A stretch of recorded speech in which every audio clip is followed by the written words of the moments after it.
welcome to Magic Monthly, brought to you by the Infinity Bros, the only podcast that is perfectly balanced, as all things should be. My name is Jarrett. You've probably missed my beautiful face and, of course, my sweet and sultry tones on the radio, but I'm back after a very long hiatus. And joining me today, the man, the myth, the legend, he's one of those three things. Robbie, how you doing, bud? Which one am I? That's a great question to maybe ask our viewers. I'm doing great. I'm glad to be back. Just ready to talk a lot of Magic news that we haven't talked about because our lives. It seems like every fall our lives get so busy. All of us. Yeah. All of the Infinity Bros, our lives get so busy in the fall. Well, except for the one to not be named. But life gets tough, and days get shorter, and we try our best to stay engaged. But here we are now. We're here now. So what else do you want from us? This is eating into my Dark Souls time, so you guys better appreciate this. Like, right. that's I have 900 more episodes of One Piece to watch. Like, I have some things to do. I still can't believe you're actually doing that. I'm loving it. I gave up after when they meet the fish dudes in the village. I was like, this is too much. I can't. That's a lot of effort from me. I'm loving it. I know it's a long journey. I'm 100 episodes. I'm 106 episodes in. Proud of you. And you know what? There's times where Netflix is just going and it's on, and I my attention to it isn't all there, which I'm sure some of the OP fans would hate to hear about. Yeah, but you know what? Just give me some time. When there's a fight scene or something that's big happening, I'm all in. But sometimes, my attention span fades. Look, not every episode has just constant bangers, right? And that's how it is with every long running anime. There's gonna be people going Super Saiyan for 5 episodes just to fight for 5 minutes. The wild thing, I know this is not a One Piece talk show that we're doing now. Yeah, we could. We could be the One Piece podcast, which I'm sure already exists. The thing that's so different about One Piece compared to I myself as a big Dragon Ball Z, grew up on Dragon Ball Z kind of guy, is that there's just so many characters. Sure. Yeah. There's a new character every episode, and that character has a backstory, and it's crazy. Where Dragon Ball Z is we have our 12, and these are the 12 we care about. Everyone else is they're there for a little bit, then they're dead or gone. We have our 12, care about our 12, and that's it. It's interesting. This is something we talked about offline. But there is a Dragon Ball. I didn't watch a lot of Dragon Ball. That wasn't really my cup of tea. But apparently there is somebody on there that looks like Cassius Marsh. And I want to know that guy's story. Rokun? Yeah. Rokun? Yes. You didn't even watch that much of Dragon Ball Z? No. Dude, he's the first arc. He's the Frieza arc. We Saiyan arc. I had to sneak watching Toonami as a kid. It wasn't really something that I was allowed to do. And so all the episodes and anything I watched was way later at night, which seems to be just Gundam, Unicron, and that, or Unicorn. Yeah, sure. I can't believe you haven't watched Dragon Ball Z. I'm actually shocked right now. I thought you knew all the Dragon Ball Z guys. No, not at all. This is the thing with you, Jerry. You're so smart that you play everything off as I just assume that you know what we're talking about. No, here's the thing. I have this. I have these weird super niche things, and I know everything about them. But then the surface level nerd stuff, or the stuff that everybody should know, is not my thing. Not that I don't like Dragon Ball Z. I just never got to watch it really. I'm like Isaac with any pop culture thing of the last 30 years. Yeah. Any movie that doesn't have Nicolas Cage in it. Yeah. Right. While we're on One Piece and kind of transitioning back into Magic stuff, have you at all checked out the One Piece card game? Is that even on your radar right now? Yes, actually. No joke. For real? Yes, for sure. For real. I have I made a video that I have not posted or edited or done anything with, but I made a video and the video kind of sucked. So that's why I haven't. But I did an unboxing of the 0-1 deck that is the Monkey Do Luffy deck, which I have right. Oh, sick. Here. Okay. I know if you're listening to the podcast, you can't see this, but I have the deck in my hands. I have no idea how to play this. I haven't really read any of it yet. So I have no idea if it's good. Like, I don't know if the game is good. I've seen a lot of people opening it up online. But it just goes to show, like, One Piece has a pretty massive fan People go base. hard for this, for sure. Yeah, people love One Piece. I didn't know the love was this deep. So yeah. Digimon TCG didn't last super long, although I know people were kind of fans of that. That you can still find that, but it's just Digimon needs to probably give up. My Hero has one. A bunch of them have one, but My Hero's iffy. Yeah, the one I have heard about though that like people are actually like, this is my bread and butter, is One Piece. So really, I don't know. Maybe it's there. See, I've seen a lot of card opening things for One Piece. The other one I thought was doing well, but maybe isn't, is the Dragon Ball Z one. Mm-hmm. That one seems to have a lot of cards. Like, a lot of people, like, there's like, you go into a store and there's a whole section of just Dragon Ball Z, but I don't know if that's like a nostalgia thing or if people are actually playing it or not. I've seen a lot more people collect that than play it. Yeah, which makes sense. I would 100% collect that if I didn't have Magic. If you're listening right now and you haven't jumped in our Discord, go do that now. We want to hear from you. If you have any interest in us checking out, trying any of these TCGs, especially One Piece. I know Lorcana's big, but honestly, dude, I can't seem to get my hands on that one either. Never gonna find it, and when you do, it's gonna be too expensive. Right. So I don't know. I would like to check out the One Piece TCG. Maybe we'll learn that together and do like a stream or something of it. That would be fun. Yeah. Okay, transitioning back into the Magic news, we kind of have a lot to cover here. I'm gonna kick this out to you real quick. Do you want to talk about some of the Wilds of Eldraine stuff? Because I dug into this set a little bit, but I don't think I've been touching it as much as you. Do you feel like this is a hit or a miss? What are some standouts that you saw here? Wilds of Eldraine, and we can touch on a little bit, has a lot of really good cards. Yeah. I know one of the things that people didn't like about Wilds of Eldraine is that it it lessened the value on some really expensive cards like Ristic Study, Kindred Discovery, Bitter Blossom. There's some others that I'm blanking on, but crazy amount of reprints. Yeah. Doubling Season, Doubling Season just got reprinted with Commander Masters. So right. There's a few that but I'm all for reprints. Like, I know there's people, oh, my cards lose their value. Yeah, well, that happens. Life's tough. Get a helmet. Like, that's just going to happen. They're going to reprint cards. They don't. Magic, besides the one of One Ring, Magic doesn't care about your feelings. So no, the Wilds of Eldraine set is. I think it's a lot of fun. We talked pre-shows. I haven't got to play it much. Yeah. For anyone who doesn't know that's listening to the podcast, I coach football in the fall. And my life is so much, it's work and then football, and football is another 35-hour, 40-hour a week job, plus being a father and doing all that. So I haven't had time to play. I've bought a lot, and the packs have been really good to me. Like, as far as like hitting, like opening packs and hitting on most of my packs, I've been very, very lucky. If you're thinking of the monetary value of the set, I've really enjoyed the set. It has a lot to do with like fairy tales type stuff, which is really, really fun. So I thought it was a really fun set.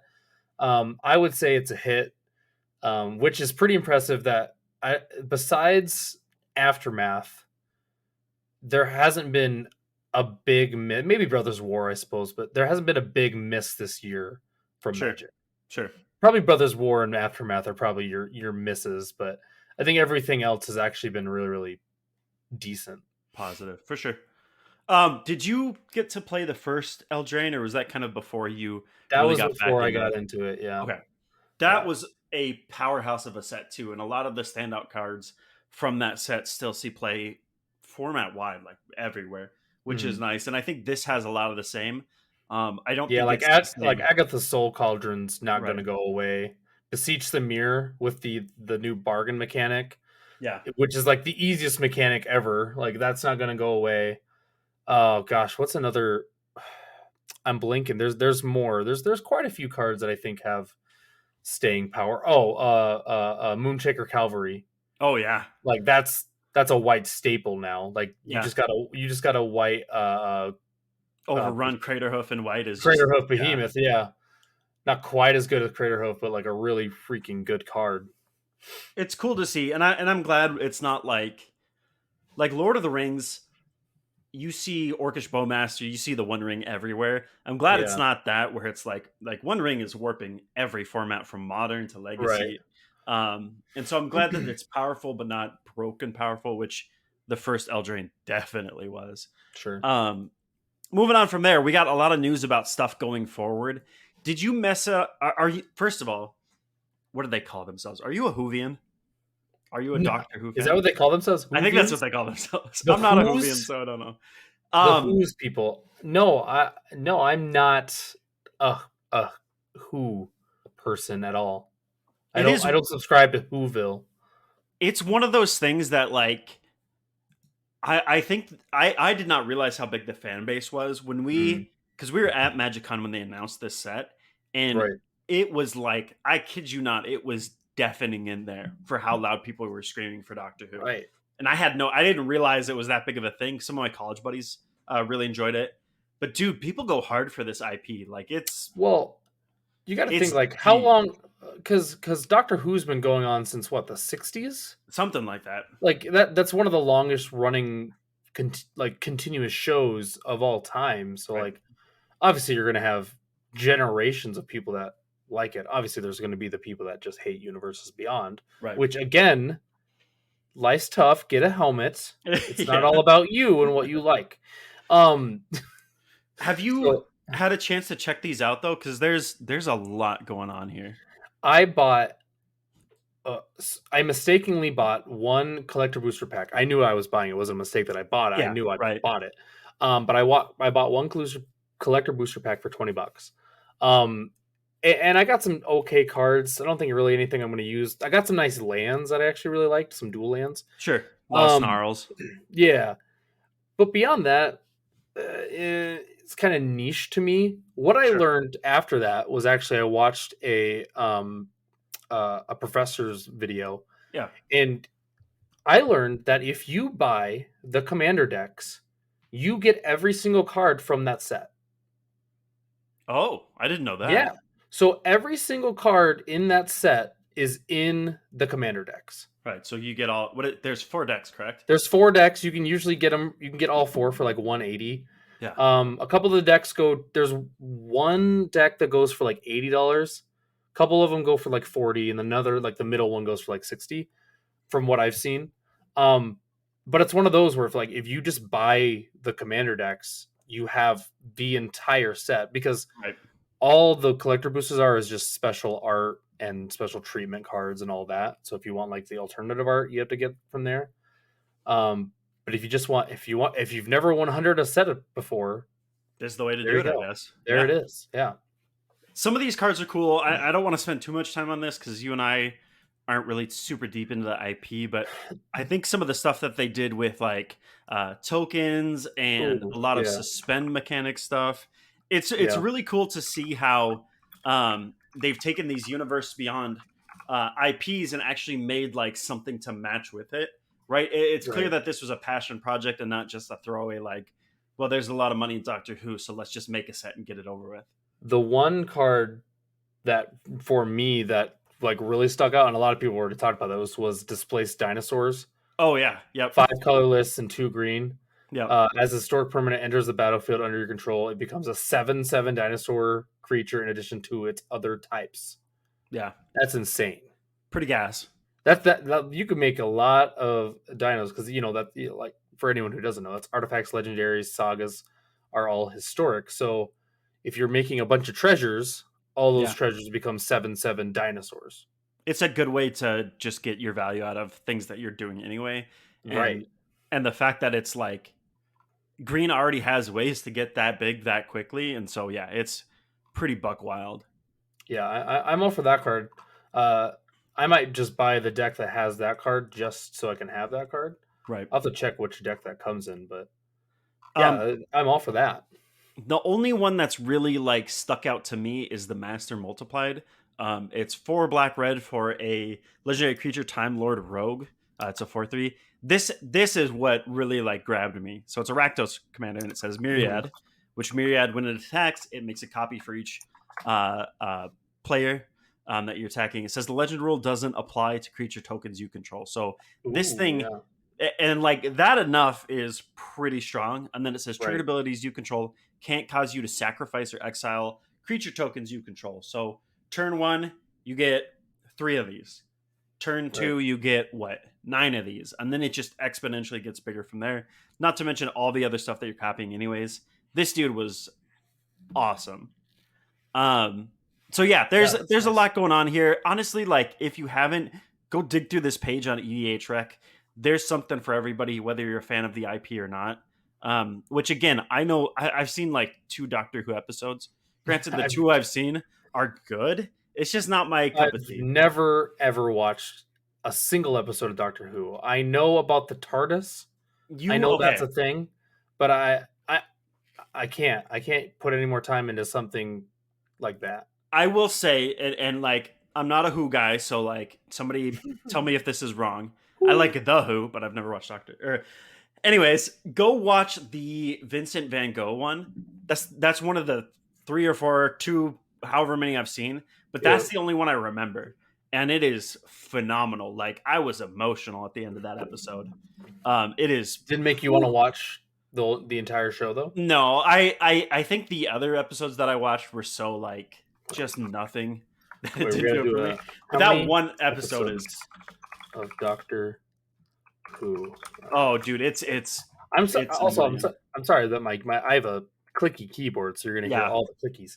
All right, so take a guess. How many episodes of Doctor Who do you think there are? 1,000. Fairly close. Was I 862? Okay.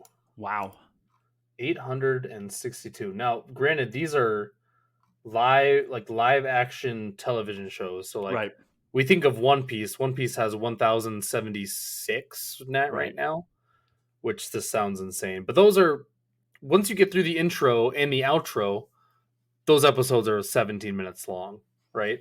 And I can imagine too that like some of those first seasons of Doctor Who probably aren't great watches. You know what I mean? Just awful. Yeah. Vincent and the Doctor is the episode I was talking about. It's season 5, episode 10. It's phenomenal. It's really good. Yeah, these are 40-minute episodes. That would take forever to. Never happening. Not for me. I appreciate that you guys are fans of this IP. It's not for me. Nope. We don't even get a second to breathe. We're moving on to Lost Caverns of Ixalan. Were you around for Ixalan? Right. No, I know of Ixalan because of all the dinos. Ixalan, and I'm gonna be broke. It is okay. I can't spend any money on Lost Caverns of Ixalan because I'm saving up for Fallout, which we'll talk about in a moment. Okay. But Ixalan is probably my favorite plane. They have indigenous merfolk, which merfolk is like one of my all-time favorite types. Well, of course it has degenerate. Yeah. Yeah. It's just Simic, like do good stuff and reward you for doing what you're doing anyways, which I love. Dinosaurs. Let's be honest. This set is for you and me. It has your degenerate merfolk, and then it has big stompy dinosaurs. It has pirates. It has Is It Pirates, which is so good. And I'm a Grixis player, so like Grixis pirates, I gotta steal your stuff. I gotta make treasures, like perfect. And then of course the conquistadors are literal vampires. I love that. That's so on theme. It's so great. So Lost Caverns takes all the things that I love about Ixalan, which was, let's be real, Ixalan, other than the Elder Dinosaurs, was a lackluster set. The flip lands were cool, but a lot of the stuff was really low powered. I played standard at that time. It wasn't really taking off. This looks way better than that, just from the previews that we got. So I'm excited to see where it's going. Is it weird that when I think of Ixalan and I think of all the dinosaurs, like this seems like a set that a dad a father created this set to get his son to play Magic the Gathering. Pirates, dinosaurs, vampires. It's all here's son, here's all the dinosaurs. Like the first deck I made my son was a bunch of animals. It's like, but now I'm going to be able to buy all these dinosaurs. I'm just going to throw those into his big green stompy deck. Like we're on a dinosaur deck. Like absolutely. The first go around, they really focused on the dinosaurs. That's where we got the Elder Dinosaurs. And with the exception of the black one, they all see play still today. Like I have them in quite a few of my decks. The black one was horrible. But with this, they kind of pivoted towards It's essentially like their play on Aztec and Maya culture, but they have the gods of the sun people. Yep. And I'm super excited to see some of the themes that they've come out of that. I think they're just absolutely buck wild with how strong they are. Did you see, I don't know if it was today or maybe it was tomorrow, but the I'm gonna butcher this name, so bear with me. The Aklozats Deepest Betrayal, the Bat God. Yeah. This dude is wild. That's a nasty boy. Some of these are impronounceable to me, and we'll do our best to try to figure it out. But forgive us if we butcher some of these. But that one is especially really cool. The red one is really cool. The red one, I just can't get over. I can't get over the art. Really? Like a skull head, dinosaur arm. Like, what are you? You are Voltron. Yeah. Like, geez, guy. I'm kind of all in on it. I think it looks pretty dope, but that one's a little over the even for Magic. That one's a little like, okay, like all right, we're being a little ridiculous right now. Do you have any interest? Are you going to build any of these? Are you going to grab any of the commander decks? Because we do have the precons already, like, not spoiled in full, but we know who the face commanders are. So does this interest you at all? I have yet to actually read through the commanders too much. I'm looking at them right now. Like the Dino one, obviously that one makes me interested, right? The one that, as a stupid dumb idiot I am, the big stompy dumb I am. Yeah. The Galta, getting another Galta makes me excited for sure. Well, I probably won't make a commander deck out of it because that's a really expensive mono green commander. But getting a chance to get another Galta and put Galta in one of my decks, that sounds like fun. Yeah. The other one I'm excited for, without even reading what the card does, the Bone Horde Dracosaur. I get a dinosaur dragon. Oh shit! Yeah. Okay. I'm sold. Hard to say no to that for sure. I want 1,000 of them. Yeah. Yeah. I love that. The only thing I kind of want to pick up the Merfolk one, just because I love Merfolk. I loved them the first time around. The only thing is, I still want to build with what's the Kumena, but he is so expensive. He's like I don't know how much he is right now, but you cannot find Kumena for cheap, and so I don't know. We'll see what happens with that. I am interested though, and this is something, Isaac, if you're editing this and you're listening to this podcast, this is 100% for you, my guy. They are bringing in a Universes Beyond copy of some of these cards as Jurassic Park. Yes. Which is phenomenal. I think there's some flavor fail going on. There's some things that don't quite like, okay, that's not really how I would do that as a Magic card. Right. But as a rule, I think they look great. Some of the ones that they've shown us so far kind of look cool. So we see like Dr. Ian Malcolm. I think he's replacing not Atla. Is it Atla Palani? It's Atla Palani Nest Tender. That one's really cool. I don't know why he's specifically that one. That's one of the flavor fails that I'm like, okay, so he's polymorphing eggs, and according to this list, that's the only one that's just a skin, right? Yeah, I believe so. The one that's I'm semi interested in, please, is the Indoraptor, the perfect hybrid. We got to talk. That kind of sounds like a really fun commander build because it's a colorless, and you get then it's black, green, red. Right. What's the name for black, green, red? It is. I always butcher these. Black, green, red. Oh my gosh, I'm Jund. Jund, yeah. Oh, for sure, yeah. Jund. So you're getting a Jund commander for 3, a 3/1 with Bloodthirst X and Enrage. Like, kind of a fun little card there. That one's really cool. And then the Sultai one. I'm trying to remember what the Sultai one is called. But that one looks, I think it's Indominus Rex. Is that right? Yes, Indominus Rex Alpha. I haven't read this one. All right, I'll just read it out. Okay, yeah, read it out. As Indominus Rex Alpha enters the battlefield, discard any number of creature cards. It enters with a flying counter on it if a card discarded this way has flying. The same is true for First Strike, Double Strike, Death Touch, Hexproof, all those ones. Then at the end of it says, when Indominus Rex enters the battlefield, draw a card for each counter on it. So to me, this is like Big Stompy meets Keyword Soup. Yeah. And the best thing is it's card advantage in the command zone, right? And if you have these like otherwise maybe not as useful creatures, you could just toss them, just get rid of them, right? And then Indominus Rex comes even harder. I think this is going to be cool. To me, I want to build this as, do you know what boggles are? That's kind of an older thing. So boggles are hexproof creatures, and the whole point is like, because they're hexproof and your opponents can't interact with them, you just build them up as big as you can. Because what are they going to do? They can't remove it. Right. So I want to build Indominus Rex as like a creature only boggles commander, and I think it's going to get absolutely wild. Yeah, and it's in my favorite color, Sultai Rock. So is boggles like somewhat like a Voltron build? Yes. So it's Voltron. The creatures tend to be really small at first, whereas Voltron decks, you usually want them a little bit bigger and then smack a bunch of stuff on them. But yeah, it's sort of the same idea. Right, because this one isn't like equipment based or ability based. You're sacrificing a bunch of stuff to make this thing just a monster. Yeah, and this is the first time we've seen, because Keyword Soup tends to be a white thing. We see it a lot with Odric. I believe it was Sarah or whatever the one from Commander was, Commander Legends.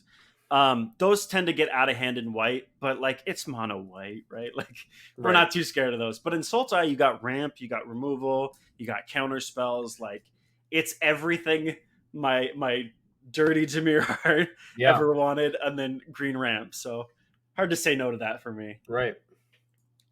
Speaking of Sultai degeneracy, let's move on and talk about Fallout. Are you a Fallout guy? Are you a Todd Howard fan? Can I pause, please, 1 sec before that? Yes. Because I think this is something that people always get upset about, is that the reprints that they're doing for Ixalan are crazy. Oh, oh my gosh. Yeah, I didn't even think about this. So Cavern of Souls. Yes. And Mana Crypt. Yes. Like, holy crap. 2 CDH, like, legacy cards. These are, like, when was the last time has Mana Crypt ever been... Oh, gosh. Has that ever been reprinted? I think it's come out as like... It has, but not to this extent, I don't think. It came out in Commander Masters, I think. I don't know. Mana Crypt was not in Commander Masters. It came out in a recent set because it got the different art style. Yeah, maybe Jeweled Lotus was in Commander Masters. That was like the big one. Mana Crypt was not. I don't know. It's been printed in the Masterwork sets, which are like the... they're all based on Kaladesh, and they got like the cool filigree stuff on them. I know it was printed in that. Okay. I don't remember if it was printed in the Amonkhet ones, but it's seen a couple reprints, but it's still like a $200 card. It's a very expensive card. Yeah.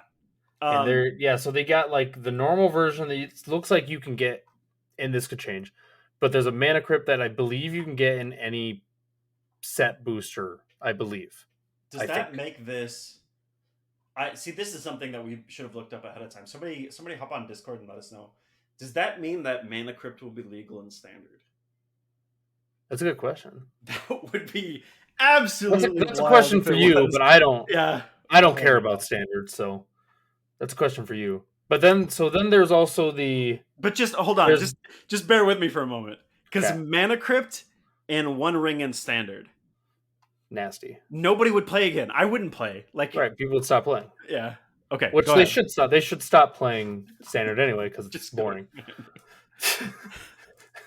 the Standard players are so upset right now. Hot take. They're throwing stuff across the room. I'm done with this. This is the worst podcast ever. Whatever.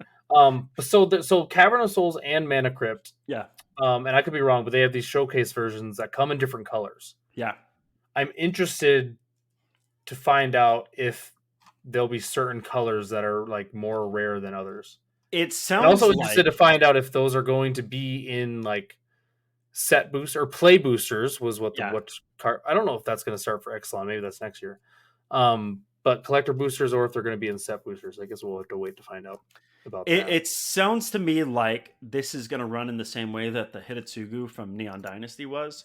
Sure. Where like the different colors represent like different rarities of pulls. And so like with Hitotsugu, I want to say it was whatever it was the really expensive one. And so I have a feeling it's annoying because there was like a red. So you would get the red thinking you had the spendy one when you had like the $2 one. Right. I think the red and the purple were super common, and it was a mess. Yeah, one of them was really expensive. I'm kind of okay with this for one reason only, is because like I want to be able to afford Mana Crypt. Yeah, absolutely. So if I can pick it up, you. because Hidetsugu was like, if you buy the normal Hidetsugu, it's like less than 25. I think it's like 10 cents. It's a so super Mana Crypt. It's a trash. It's not. It's a trash card. It's a bad card. I it's don't a think bulk it's rare, but it's a bulk rare. You know. Yeah. And Mana Crypt obviously isn't going to be that no matter what you do to it. But if I can pick up a Mana Crypt for like $30-$40 as opposed to $200, I'm all for it. Well, and if it's going to be in set boosters, like you have a pretty good chance, just buy a box and you might hit on one, you know? If you're going to spend money to get a Mana Crypt anyways, buy a box, you'll probably pull one, and then you get all the value from the box anyway. Yeah, might as well. Okay, back to Fallout. Are you a Todd Howard fan? Are you a Fallout? I'm a huge Fallout fan. Oh, I didn't know this about you. You didn't. We have talked about this in chat, but like things get mixed construed in chat so much. I have been not my entire life, but since Fallout 3, I've been a huge Fallout fan. I think that's where most people jumped on. Yeah. Yeah, but I loved Fallout 4 because we've definitely talked about this because I love Fallout 4. A lot of people hated Fallout 4, right? Because people tend to not like change. Sure, and that changed a lot. I'm gonna get into why I didn't like the next Fallout was 76. I didn't like 76. Okay, because I didn't want a multiplayer. Like when a Fallout game to me, much like a Skyrim game, and is made to just played solo. In my opinion, I don't like having to rely on someone else to help me, which I know there is like a lone survivor way to play 76, and I have been playing 76 recently. Oh, I didn't know that. Finally, I have started to play. Yeah. So no, Fallout World is one of my favorite universes to be in. Like I'll play that before I'll play like a Skyrim. I love that. I love Fallout. Yeah. So then you and I are spoiled with this because you kind of get everything. Of the cards that we've seen a bunch of different versions. They have the VATS version. They have the Pip-Boy version of a lot of this stuff. I like the VATS version. I know a lot of people are kind of iffy about those. Yeah. But like it spans the whole genre. Of the face commanders from the decks that we've seen so far, we get Dr. Madison Lee, who was in 3 and 4, if I'm remembering correctly. I believe so. Yeah, because she. Yep. We get Dogmeat, who's in like freaking everything. The best boy ever. We get the Wise Mothman. This is the one I'm most excited about from Fallout 76. Of course, yeah. I don't know much about the Wise Mothman. From the sound of it, this deck is going to be cryptids, which is like so up my alley. Like I think this is going to be what gets Zane into Magic, is that like they're going to have a whole deck that's just like Fallout cryptids. And then I believe the last one is it's either Mr. House or it's Kaiser. Caesar. It's Caesar Legion. Oh, is it Legion's Emperor? I think I'm trying to remember because it's been a while since I played New Vegas. I think they call him Kaiser, which cracks me up. It might be. None of them, so okay. I love 3 and I love 4 and I'm getting to 76. I for some reason New Vegas. I just missed it. Oh, sure. I just missed New Vegas. I don't know why or how. I just missed it. I've never played New Vegas. Of the Fallout games, New Vegas is by and large my favorite. It is so good. See, and I've heard a lot of people say that. It's like, but 3 is so good. So I'm like, I don't know. That's one that I still need to just bite the bullet and get back into it. But I absolutely, you should, you can and should. I'm not going to talk about every card because there's a lot going on here. We do see Rex, which is the version of Dogmeat that you get in New Vegas. He is Azorius colored. They're kind of interesting. So the 4 decks are scientist based, which I love that they brought back energy, which was a mechanic from from Kaladesh. I love this mechanic, but I hate the idea of this in this deck just because I don't care about the Institute. I really don't care that much about the Enclave. Brotherhood of Steel is cool, but probably won't pick this one up. Dogmeat is Naya, tokens, and Voltron and good stuff. All about that. The only deck that I have that doesn't have Dimir in it is my Voltron Naya deck. So I'll be picking this out for sure. Yeah. And then we have the Wise Mothman at the head of the Cryptid deck. This one is called Mutants or something like that. Looks like it's a lot of +1/+1 counters. And they introduce, this is my favorite thing. Have you seen the radiation mechanic? I'm looking at it right now. Okay, it's so freaking cool. So basically, as they build up radiation, they take damage and they mill themselves. So the fact that you have a payoff for mill that isn't just like, I'm going to dump all your cards into your graveyard and you'll probably be able to use them anyways. I think it's a cool way to do this for sure. And then the last deck is Survivor themed, I think. And that's the Mardu one with Caesar and Mr. House and all these other ones. Yeah. To me, that's the one that I'm probably least interested in, just because it's not my cup of tea to play Mardu, and I have no interest in like the mechanic. Dr. House is cool. He's probably one of my favorite characters of the Fallout series. So I don't know. We'll see where it goes with that. Yeah, I unfortunately am fairly underwhelmed. With these. It just seems so almost like copy and paste. Like, oh sure. Like they didn't really take a lot of liberty with like the art. They just kind of like, well, this looks like a still from the show or from the game. Just slap that bad boy on there, put it out there. I'm not always a huge fan of tricolors. I really wanted and obviously like what I want, what they do is going to be completely different. I really wanted like a Creatures of the Wasteland like type of deck. Sure. I believe the Sultai is that. Something like that. Yeah. Yeah. That's the one that I'm picking up. And not just because it has the Mothman, which I adore. But I think we're going to get a lot of cool cards in that one. Sure. And then, like a Brotherhood of Steel one, which I know is kind of what the Madison Lee one is. Yeah, that I was so confused because to me, the Institute isn't what people want to see on a commander deck, right? Like to me, when you think of Fallout, you think of Survivors and you think of the Brotherhood of Steel. Like those are the ones that stand out above and beyond. And so the fact that like they chose Caesar's Legion and the Institute over the Brotherhood blows my mind. Odd, man. Yeah. Like I thought there was going to be a Nuka-Cola themed one too, which did not happen. Something with Caps as like treasure or something. Because like let's be honest, like Treasures was it's a very popular mechanic, and it's still pretty strong. There hasn't been a deck that's come out for it in a long time that I can remember. No, people are scared of the last 2 years. Yeah, for sure. They power crept it and they don't want to touch it now.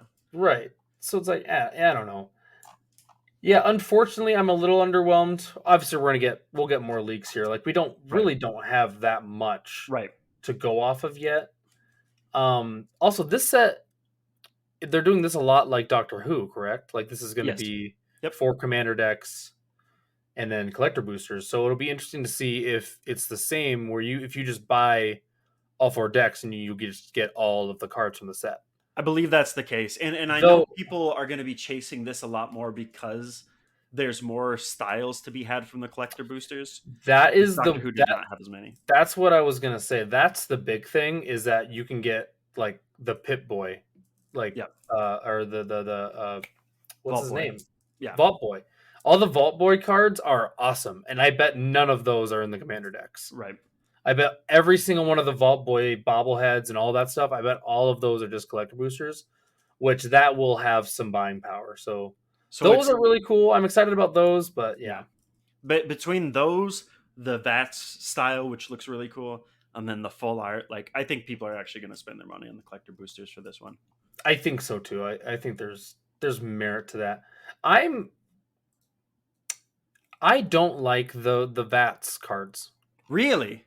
I really don't like the look. That's interesting. Okay. It really sucks. I'm really underwhelmed by the set, which is it sucks. It really does suck. But like, there's going to be more that's going to come out. I bet I'll get excited for once I see more. But so far, I'm pretty underwhelmed. The Vault Boy cards look really cool. They didn't even make my Alpha Deathclaw a legendary, which makes me upset. That is wild. So like there's just some things that I'm just like, oh, you guys could have done this, and they didn't. So The Nuka-Cola vending machine. Have you read that card? Yeah, looks great. I'm all in on this. Yeah. Let's pump food. Let's keep pumping the food stuff. They've really gone hard with food lately, huh? Yeah, they have. I'm into it. I'm into. I've never made a food deck, but I did just buy. We talked pre-show. I just bought the Food and Fellowship Lord of the Rings deck. So, yeah, maybe I need to make a food deck. I don't know. So between Fallout, Final Fantasy, Marvel, which we'll talk about in a second, and the fact that they got a Yoji Shinkawa secret layer, they're hitting all my itches. If they release a Elden Ring or Dark Souls, I'm literally just gonna faint. Like, that's everything I want and then some. That's but no, this is 2026. Yeah, 2026. So we kind of touched on it. We don't know necessarily what this means, but there was a teaser that came out talking about a crossover between Marvel and Magic. Now, you and I talked about this not too long ago, and we also had an episode with Krim, the Asian Avenger of MTG Goldfish fame, where we talked about something like this as well. And again, we were like, this will never happen, but what if you made your own universes beyond? And it happened. Were you expecting this in any way? Is happening. Yeah. It's happening. Yeah. No, I think this caught so many people off guard. Yeah. And so many people are confused by this. Because the thought was Disney, who owns Marvel, just made Lorcana. Yes. And has Snap, which is highly successful. And has Snap. Yeah. It's like, why then would they ever partner with a lowly print shop of Wizards of the Coast? Hasbro, yeah. Like the very, very just in-house mom and pop shop that is Wizards of the Coast and Hasbro. It makes no sense. So I was completely floored. Like, I didn't think it was real. The trailer that they posted was vague as all get out. But essentially we're going to get a Marvel and Magic the Gathering crossover. A Universes Beyond, whether that's a set or if it's like Commander Masters or Commander Boosters or whatever. So I don't know. I read an interview where they talked about, and it's posted on I don't think it's on the Magic site. I think it's on the Marvel site. But they talked about how it's a set. So it has to be, right? Yeah. Like, it's going to be a Lord of the Rings level set. Exactly. This is not a couple one-shot decks. This is not a secret layer. It sounds like this is a full set, maybe sets, as in more than one. We don't know yet. But it's not a throwaway thing. They're invested in this. And I think it caught us off guard because of Lorcana and Snap. But also, like, Lorcana is flying off the shelves. You can't buy it. You can't buy it. So my thought was maybe they're leaving Lorcana more child friendly, and they can do, yeah, exactly. I hit on that. I made a quick video as soon as this came out. I was like, this tells us two things, right? Lorcana is going to be kid friendly, animated movie friendly. Like, this is going to be seems like this is going to be a game that you're always going to be able to play with your kids. Right. 2, and maybe the bigger news for some people.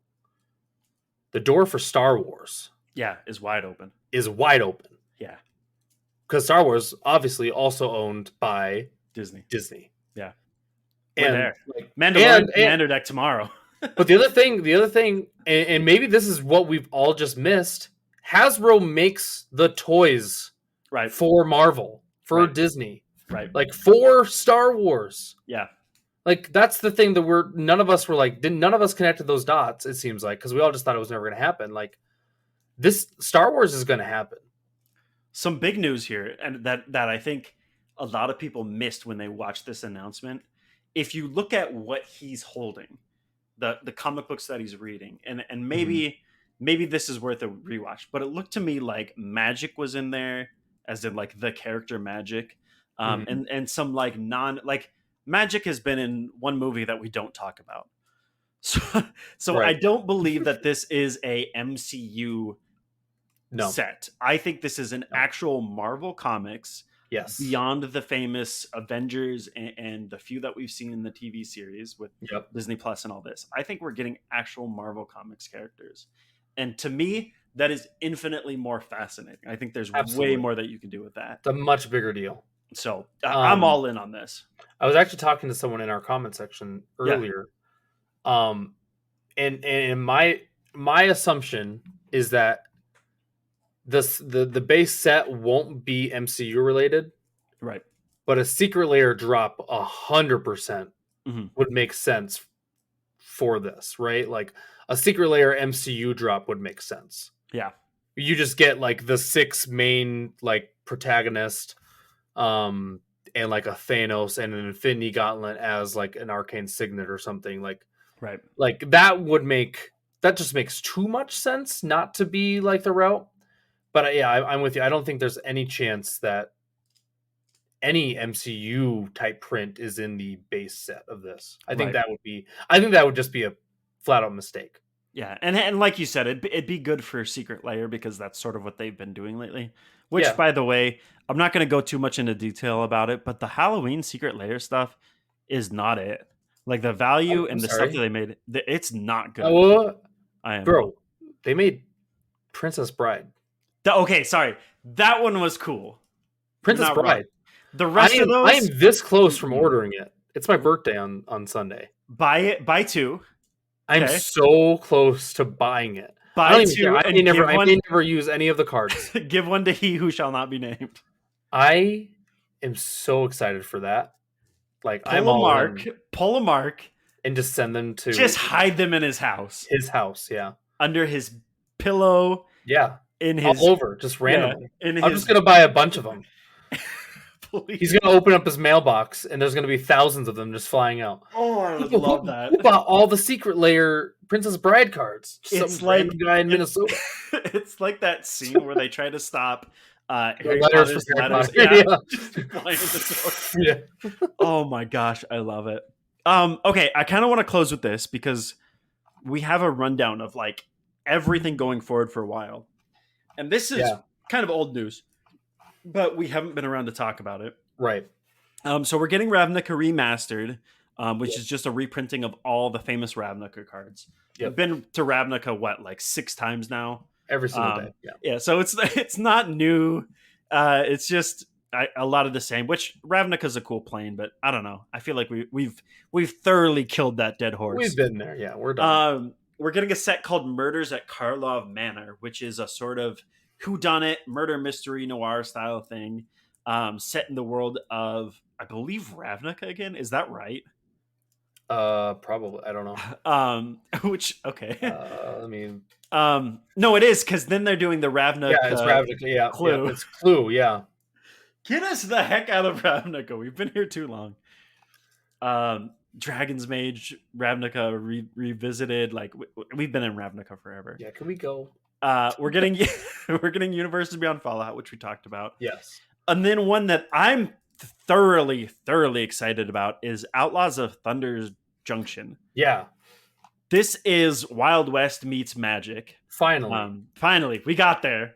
I want to see what they do with this. I think it would be cool to see some cool like gunslinger-esque stuff, but also you just this is going to be their big tricolor set of the year. Oh, for sure. This is going to be the New Capenna type set of 2024. I want to see because they have a history of like, okay, obviously like I'm very partial to how they represent Indigenous culture, and I want to see if they do that in this because I think this would be a cool set for it. I hope if you hire Indigenous artists, but also like there's a lot of cool stuff that you can do with the Wild West, and I think we could see like a sort of Eberron if you're into D&D style, like just so much that you can do with this. So I'm excited to see where they go with it. And it looks like they have, again, we love Ixalan, or not Ixalan, we love Ravnica here. It looks like all the guild masters from Ravnica are in this like preview shot. Yeah, the little preview shot they have, yeah. Because we see Vraska, we see Rakdos. It's hard to tell who everybody else is, but right. I don't know. I hope the little tiny one is Fibblethip, but it's probably not. We're getting, and the chick right next to her that's the snake head lady. What's her name? Yeah, that's Vraska. Okay. Oh, duh. We're getting Modern Horizons 3. No big shocker there. I'm interested to see That's whatever. the set that everyone's going to complain about being too expensive. And they're going to make more broken cards like Modern Horizons 1 and Modern Horizons 2. Yeah, and everyone's going to be mad about it. Yeah. And it's going to be, Magic is dying, whatever.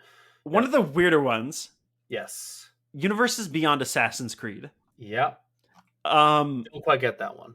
Who's clamoring for Assassin's Creed?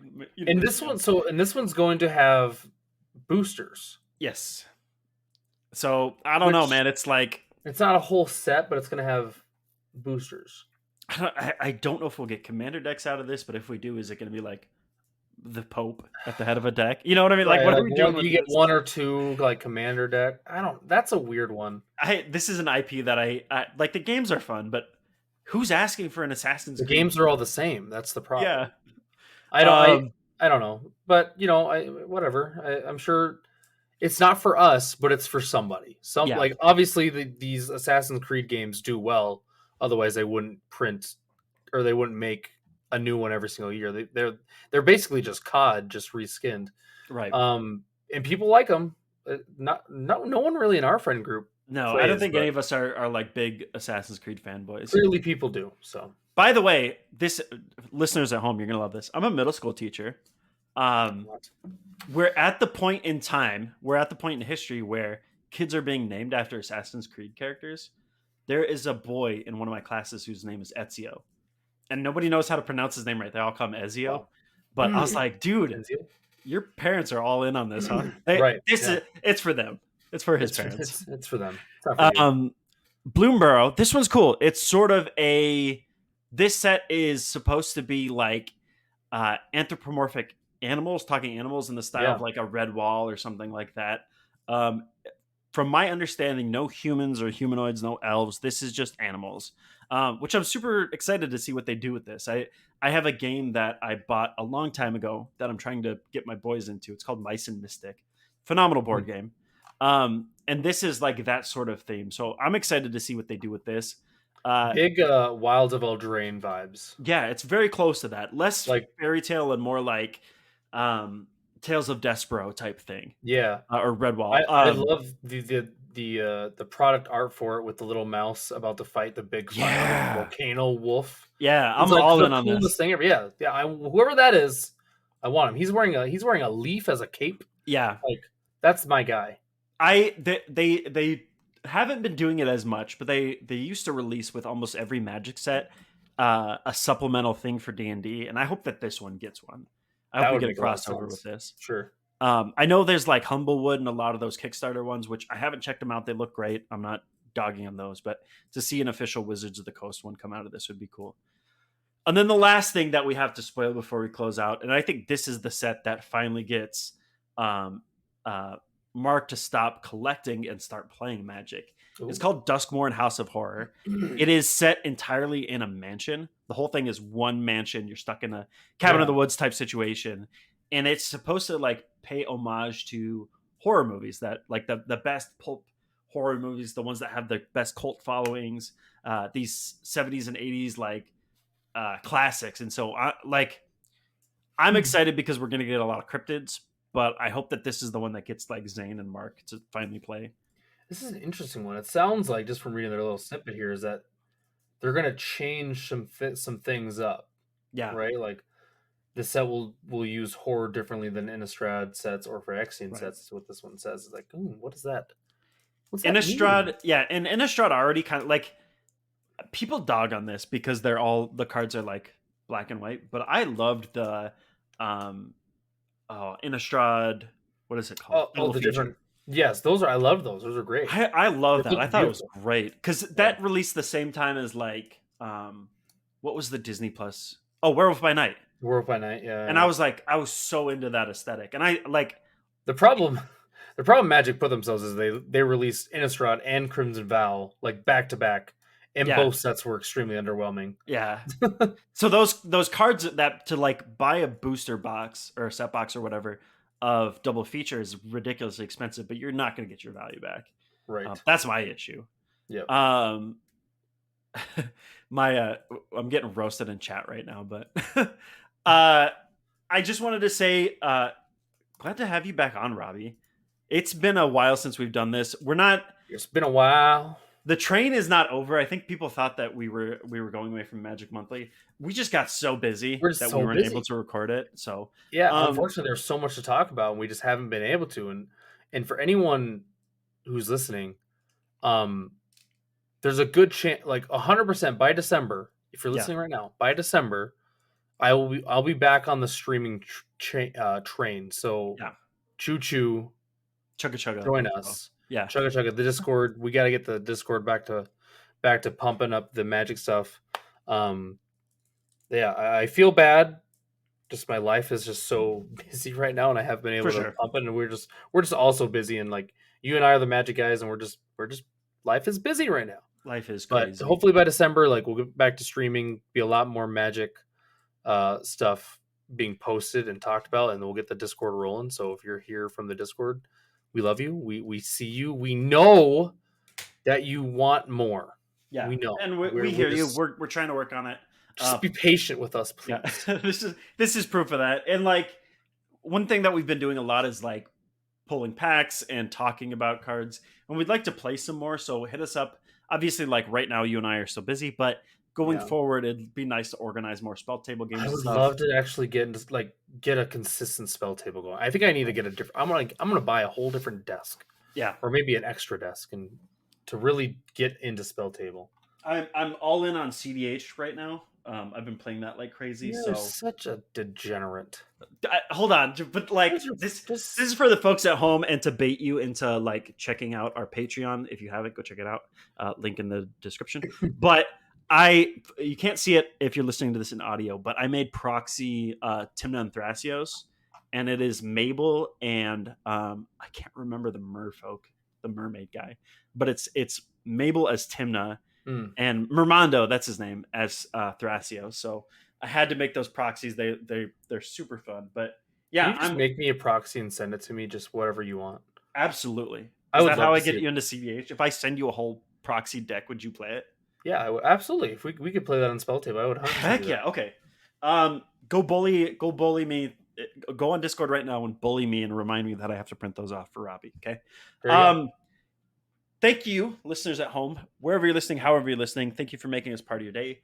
We love you 3000. Robbie, anything to say to the folks at home before we go? No. Okay. You can't say I love you 3000 and we don't end on I love you 3000. You just ruined the vibe.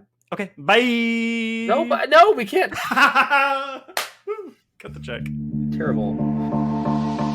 Thanks for tuning in to the Infinity Bros podcast. You can find the Infinity Bros on Facebook, Instagram, Twitter, TikTok, Twitch, and YouTube at the Infinity Bros. Hey, you can also check out our website at theinfinitybros.com for links, reviews, and that sweet merch. Feel free to send listener feedback via social media or email us at infinitybrospodcast@gmail.com.